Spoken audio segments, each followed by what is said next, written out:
Welcome back everyone. So in this session we are going to look upon the section formula and what is section formula and where this comes where this name comes from. Section, see, if I talk about let's say there are 3 points A, B, C, and let's say there are 2 points A, B, or there is a line segment A, B, and there is a point C which is dividing the given line, right? So the division, if I say division of line, division of line can occur in two manners. Firstly, internal, and secondly, external division. Now you must be wondering, internal division is somewhat it is understandable, but what is external division? So let us understand. See, if there is a point A and this is a point B, and if I join this, this will be my what? This is a line AB, and there is this point C. Now this point C is dividing this line segment internally, so this will be internal division. Now what about, let's say there is a line AB, A and B, and what if on this line segment, right, this line particularly continues and this goes up to infinity, right? So what if there is this point C which is dividing this line, right? And that is how we are getting external division, right? External division out of, C is dividing this line AB externally out of A segment AB, right? But here this C is in the internal side of A and B, right? Now as you can see, this C point, this has divided line AB into two sections, and let us name these sections as M1 and M2, right? So that is how this section formula comes, right? I have assumed that this point C has divided the line AB into two sections and in the ratio of M1 and M2. So the division has done in the ratio of M1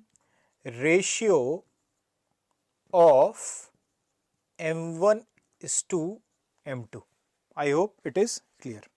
So M1 and M2 can be represented as the length as well, right?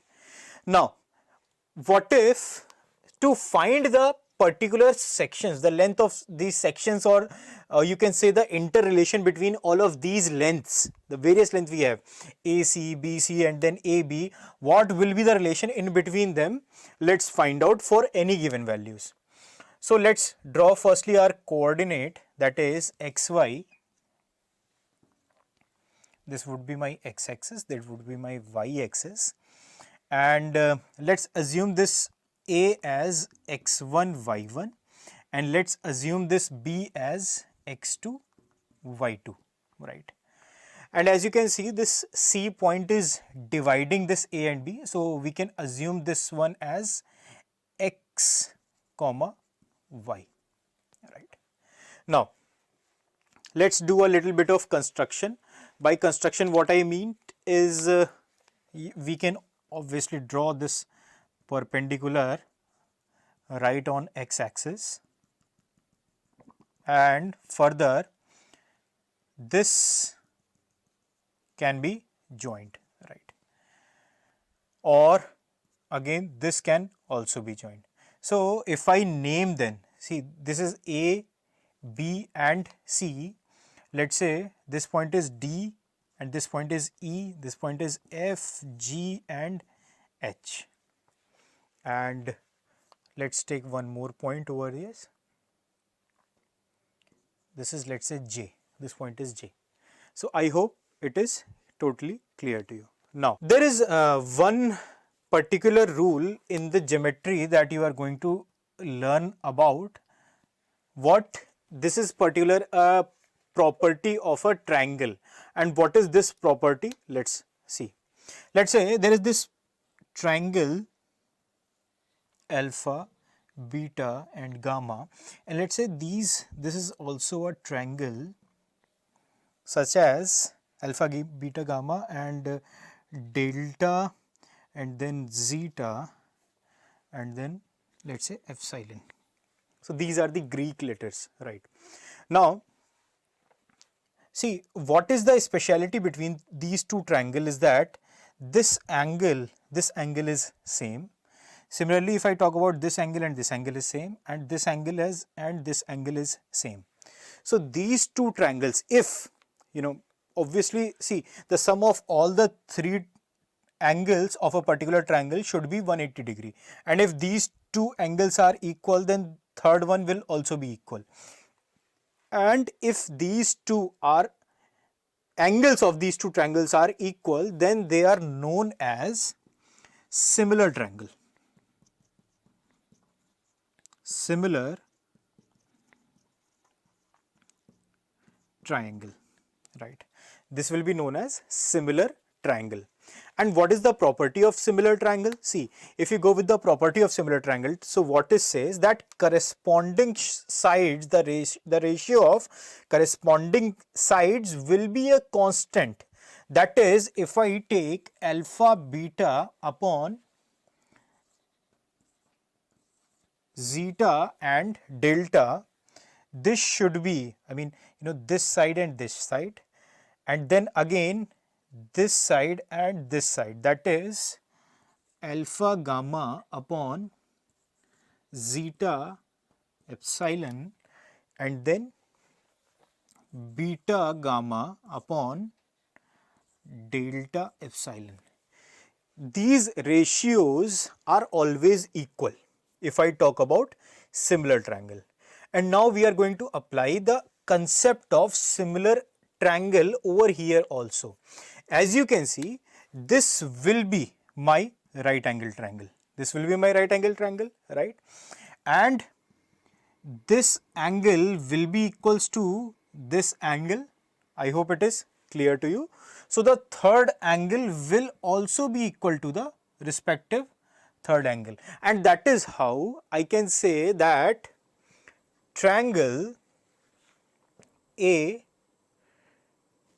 D and C and triangle CJ and B, they are similar in nature. They are what? Similar in nature. They are similar triangle, right? That you will be, see, this similar triangle property you will be learning in your geometry section. I hope you have. If you haven't learned that, we are refreshing that concept over here. Now, if these two triangles are similar, then what can I say that AD upon, see, let's calculate these lengths as well quickly. So AD, if I talk about AD, so AD will be what? See, this is x1 and then this is x2 and this is x. So this AD would be what? X minus x1. Similarly, if I talk about DC, so DC will be what? Again, see, this length is y1, right, and this length is y. So DC would be y minus y1. I hope it is clear. Similarly, if I talk about CJ, so CJ is what? See, this whole length is what? Y2, x2, and this length is x. So the CJ would be x2 minus x. Clear? Now coming back to JB. Now if I talk about JB, see, JB is what? This particular length is y2, and if I subtract y, I will be getting JB. So this is my 4 dimensions. Now, as you know, the length of AC and CB, the length of AC is M1 and CB is M2, right? This is what is given to me. Now let's just apply the property of similar triangle over here. Now as you can see, if I say AD upon CJ, AD upon CJ will be equals to AC upon CB. So will there be any harm in it? No, because what we are doing, we are following the property of similar triangle only, right? And as you know, this AD upon CJ is what? AD is x minus x1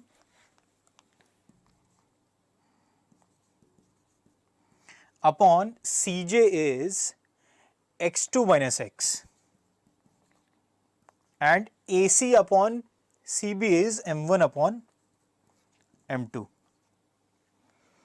Now over here, if I do the cross multiplication, so I'll be getting what is m2x minus m2x1 and then m1 x2 minus m1x, right? And let's take the, see here we have m2x, here we have m1x. So let's take the part with x in one side. So what I'll be having is plus m2 x1, m1 x2 plus m2 x1, and over here what I'll be having is m1x minus m2x, and if I take x common, so what I'll be having is m1 x2 plus m2 x1 upon m1, see this will be what, m2 x1, m1, this would be plus m1 plus m2. So this will be the value of x, this will be the value of x over here. You can highlight this expression, this will be the value of x. Similarly, what we have calculated with, that's how the process we have followed for calculating the value of x, we can follow the similar procedure in order to calculate the value for y as well. All you need to do is just to replace, see the RHS will be same, the RHS will be same, because why? Because we have to get the value of m1 upon m2, but this LHS will be replaced by what? See, currently we were taking the base value, now take perpendicular, that is DC upon JB, and you put the value, simplify, what you will be getting as y is equals to m1 y2 plus m2 y1 upon m1 plus m2. So this will, you will be getting after substituting the value of DC and JB and then restructuring the whole thing, right? So that was all about finding the section, that is you have to find out this coordinate which the point of this coordinate C which divides the given line segment into the ratio of m1 is to m2, right? So currently we have found the internal division. In order, if you want to find out the external division, there is slight change in the formula, and that will only be that we will be replacing this plus by minus, right? So if you want, in case of external division, all you need to do is just to write m1 x2 minus m2 x1 upon m1 minus m2, and the y coordinate will be here, what I am talking about, the coordinate of point C, right? So the y coordinate will be in this case m1 y2 minus m2 y1 upon m1 minus m2. So these two coordinates, these two the values for external division, external division. I hope it is making sense to you, and it is crystal clear to you, right? Just revise this similar triangle property, right? If you have not done, then I hope it is understood from here, right? So thank you so much. Let's practice some question.